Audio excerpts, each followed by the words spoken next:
For decades, we've searched the stars not just for planets, not just for signals, but for anomalies. Those rare moments when something in the cosmos refuses to obey the rules. And now the James Webb Space Telescope may have found exactly that. What began as a routine observation of the third interstellar object ever recorded in our solar system, 3 Atlas, has turned into something far stranger, far darker, and infinitely more important. Because deep in the vast cold void beyond Mars, the Webb detected something it shouldn't have. Not just light, artificial light. A glow that behaves like no comet or asteroid. A signature that follows no known physics of reflection or refraction. And now astronomers and astrophysicists are left with one question that chills them to the core. What is 3 Atlas really? Stay with us as we dive deep into the data that has just reignited the oldest and most terrifying question of all time.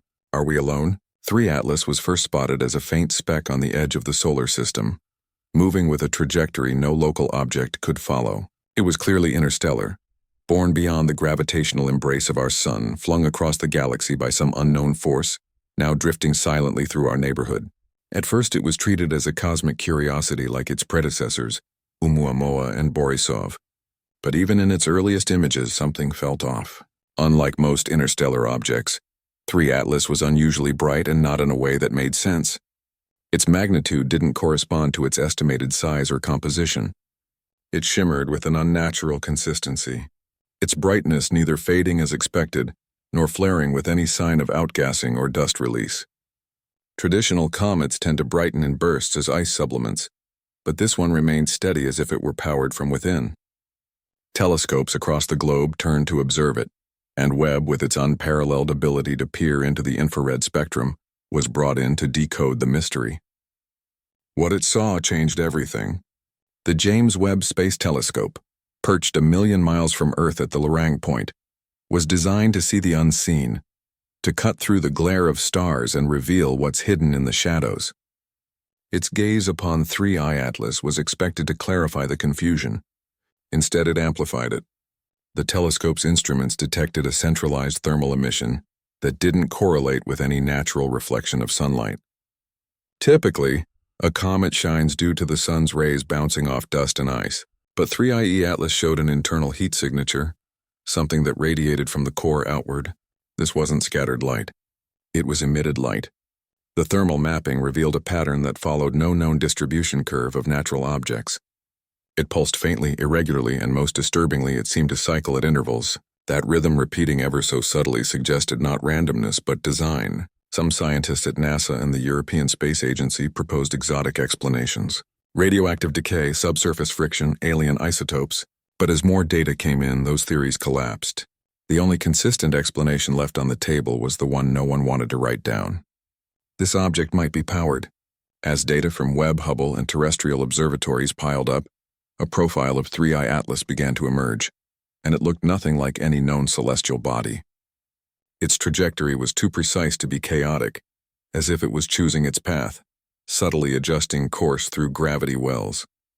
Its rotation was unnaturally stable, with a tumbling motion that defied standard inertial drift.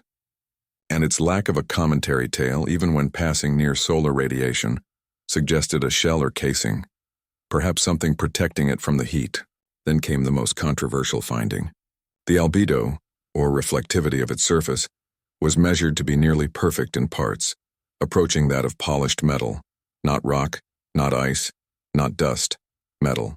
The implications hit like a shockwave across the astronomical community. If it was metallic, structured, and emitting energy, then we were no longer observing a natural object. We were observing technology. Suddenly the term probe was whispered in hallways. Beacon, craft, even artifact. The idea that this might be an alien spacecraft was no longer relegated to conspiracy forums. It was now quietly circulating in institutional emails behind encrypted firewalls. Perhaps the most damning piece of evidence wasn't the thermal emissions or the trajectory or the strange metallic signature. It was the light. Phototrick analysis showed something chilling.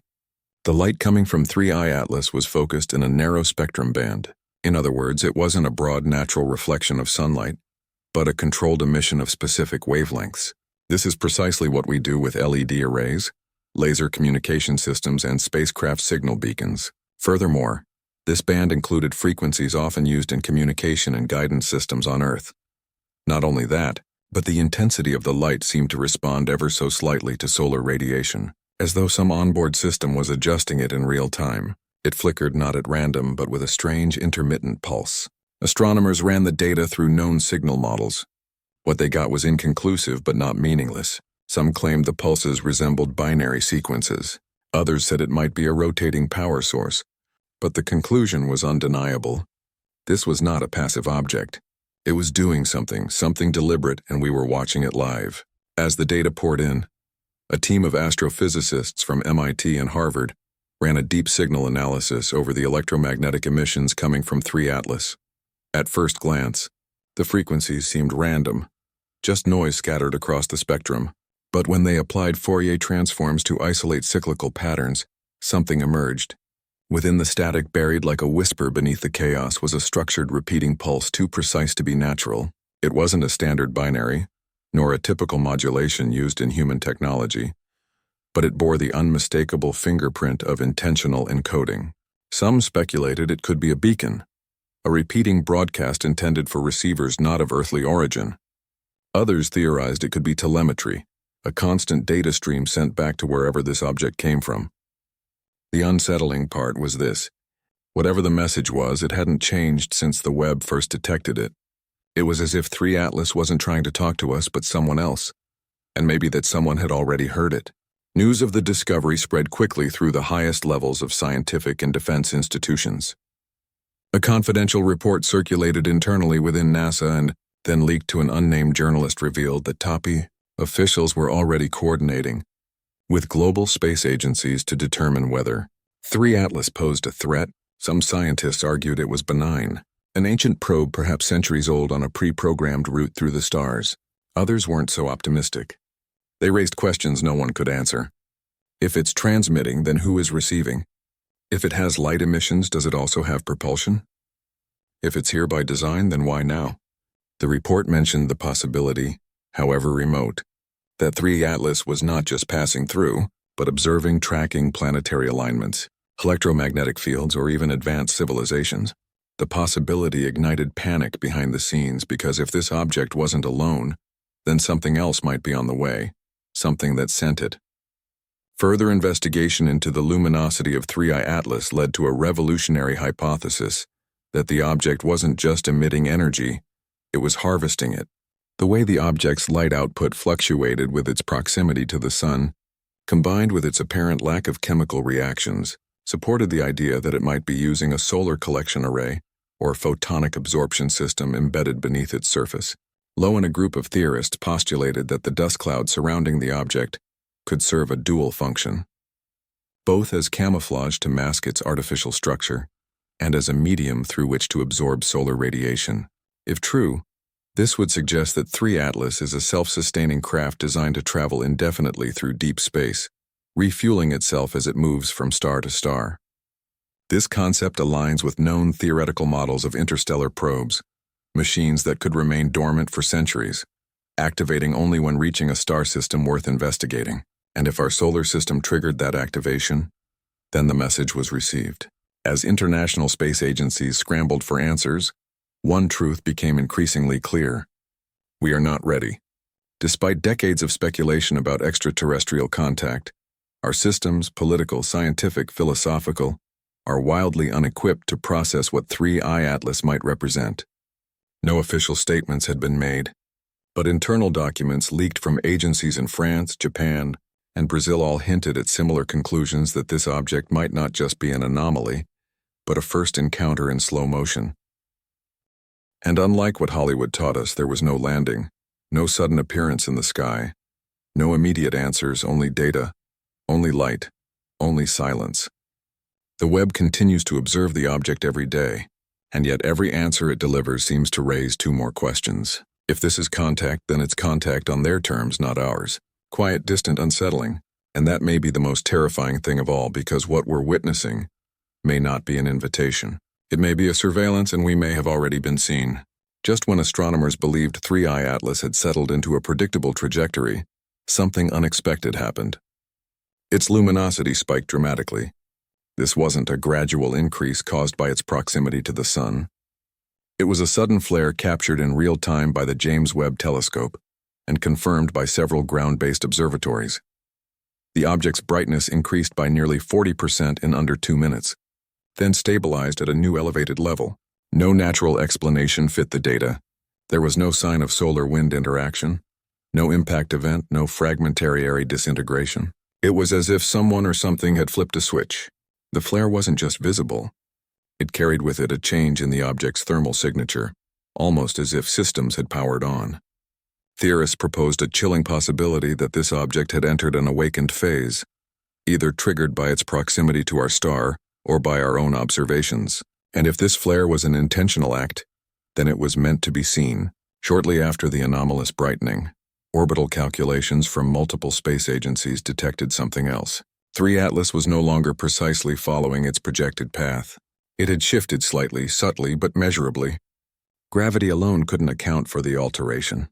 Even solar radiation pressure, often invoked as a scapegoat for small course changes in lightweight objects, didn't add up.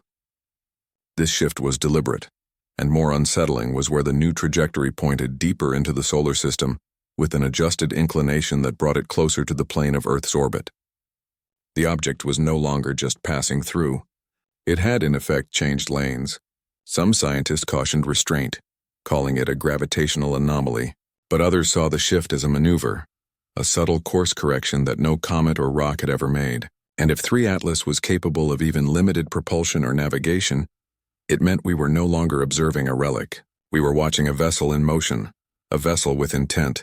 As the object passed within range of spectroscopic instruments aboard the Webb and Hubble telescopes, scientists began to detect elements and compounds that raised more red flags.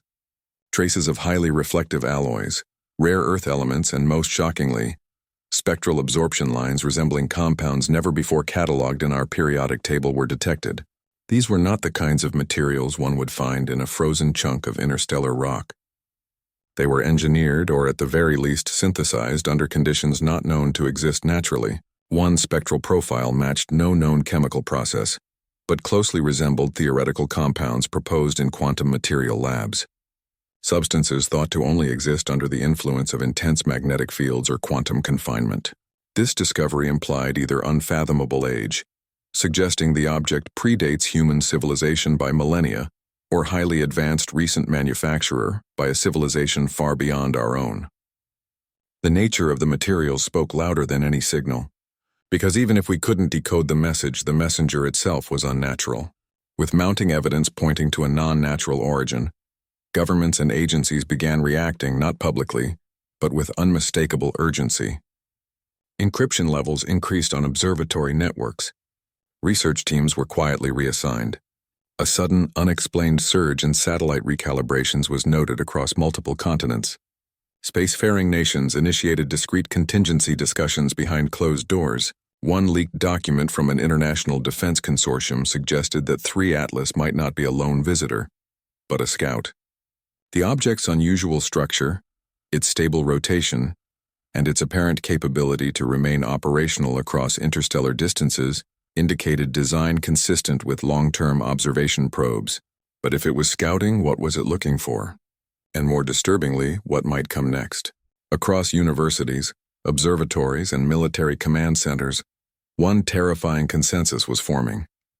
We were no longer alone in the universe, and the first contact might not be a conversation, but an evaluation. As the speculation reached a boiling point, a bold team at the SETI Institute decided to take the risk no one else would. They transmitted a focused radio pulse directly toward the projected location of 3 Atlas. The message contained universal mathematical constants, the periodic table, and basic visual representations of humanity. It was meant to be a cosmic handshake, a cautious hello. Days passed, then a week, no response.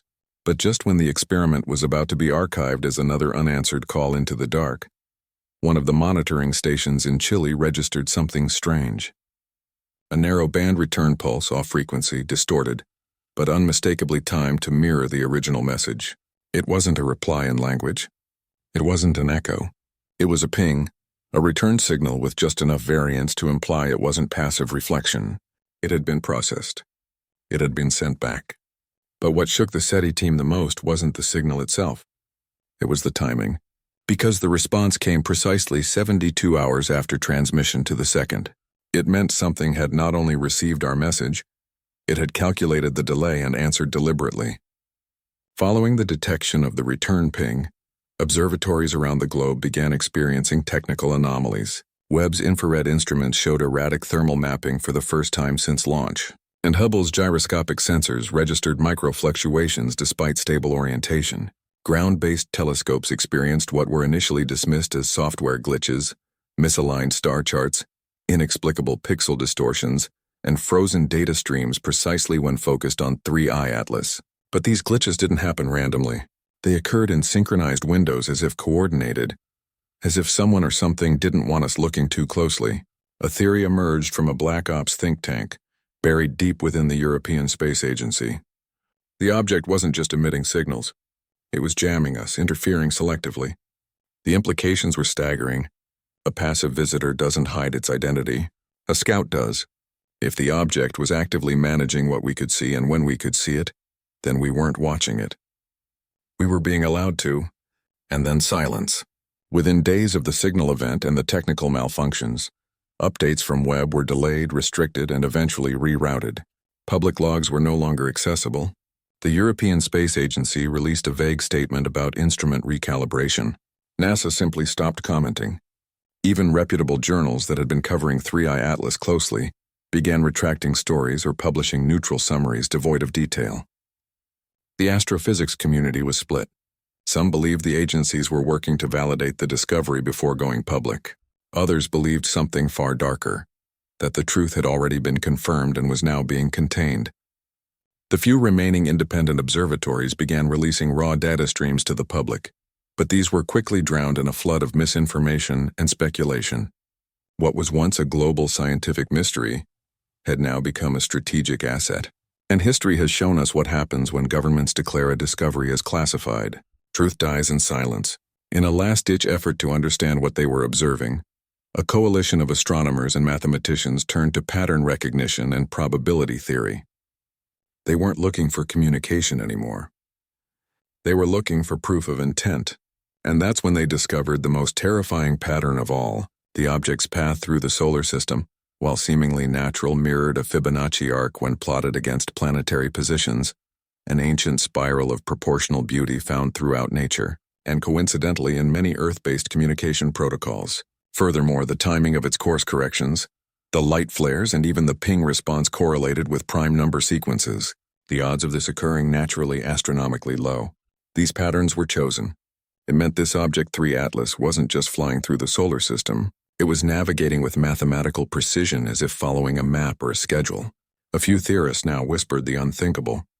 This might not be an interstellar probe. It might be an interstellar message not made of sound or symbols but of behavior. And we just decoded the first word. As the dust of confusion begins to settle, one truth remains impossible to ignore. 3 Atlas was never just a rock. From the unnatural light it emitted to the signal it returned. From the rare materials to the calculated change in trajectory, every piece of this enigma points to a single uncomfortable conclusion. We have not been alone for a very long time. And perhaps we were never meant to know. The James Webb Telescope, built to peer into the birth of galaxies, may have instead caught a glimpse of something designed to look back. Something ancient, deliberate, and watching, not from the safety of a distant star system, but from the threshold of our own celestial neighborhood. And yet silence reigns. The agencies refuse to speak. The data is withheld. The world, it seems, has been deemed not ready. But we saw the light. We tracked the path. And now we ask the question that terrifies even the most rational minds. What happens next? Was 3 Atlas simply passing through, cataloging our little world before continuing its voyage? Or was it merely the first of many? A probe leading the way for something greater, something waiting for a signal to move forward. In the end, it may not matter whether 3 Atlas was machine or something else entirely. What matters is that it came, it saw, and it responded. And now, somewhere in the cold, endless dark, something may be turning its attention toward the blue planet that blinked first. The countdown perhaps has already begun, and the universe once again reminds us we are not the center, we are the observed.